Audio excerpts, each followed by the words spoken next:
माँ दुर्गा की 9 शक्तियों में दूसरा स्वरूप ब्रह्मचारिणी का है। यहाँ ब्रह्मा शब्द का अर्थ तपस्या से है। ब्रह्मचारिणी का अर्थ हुआ तप की चारिणी, यानी तप का आचरण करने वाली। ब्रह्मचारिणी देवी का स्वरूप पूर्ण ज्योतिर्मय एवं अत्यंत भव्य है। इनके बाएं हाथ में कमंडल और दाएं हाथ में जप की माला रहती है। माँ दुर्गा का यह स्वरूप भक्तों और सिद्धों को अनंत फल प्रदान करने वाला है। इनकी उपासना से मनुष्य में तप, त्याग, वैराग्य, सदाचार और संयम की वृद्धि होती है। दुर्गा पूजा के दूसरे दिन इन्हीं की उपासना की जाती है। इस दिन साधक का मन स्वाधिष्ठान चक्र में स्थित होता है।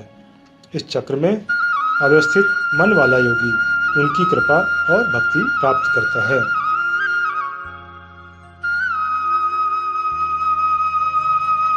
दुर्गा सप्तशती के दूसरे अध्याय में जिस प्रसंग का वर्णन किया गया है उसके अनुसार पूर्व काल में देवताओं और असुरों में पूरे 100 वर्षों तक घोर संग्राम हुआ। उसमें असुरों का स्वामी महिषासुर था और देवताओं के नायक इंद्र थे। इस युद्ध में देवताओं की सेना महाबली असुरों से परास्त हो गई। संपूर्ण देवताओं को जीतकर महिषासुर इंद्र बन बैठा। तब पराजित देवता प्रजापति ब्रह्मा को आगे कर भगवान विष्णु और भगवान शंकर की शरण में गए। देवताओं ने उनसे विनती की और महिषासुर के अत्याचार के बारे में बताया। इस पर भगवान विष्णु और भगवान शंकर अत्यंत क्रोधित हुए। इनके क्रोध से एक महान तेज प्रकट हुआ, जो कि इसी तरह अन्य देवताओं के शरीर से भी बड़ा भारी तेज निकला। यह सब मिलकर एक हो गया। महान तेज का यह पुंज जाजल्यमान पर्वत सा जान पड़ा।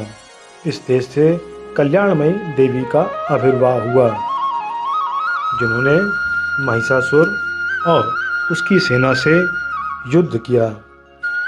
देवी और देवी के वाहन सिंह ने क्रोध में भरकर असुरों की सेना में इस प्रकार हाहाकार मचाया, मानो वनों में दावानल फैल गया हो।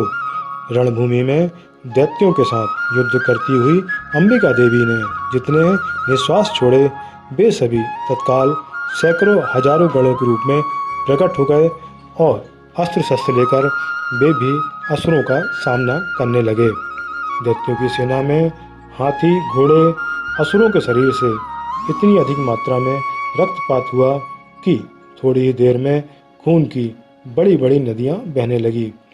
जगदम्बा ने असुरों की विशाल सेना को क्षण भर में नष्ट कर दिया, ठीक उसी तरह जैसे तृण और काठ के भारी ढेर को आग कुछ ही क्षणों में भस्म कर देती है।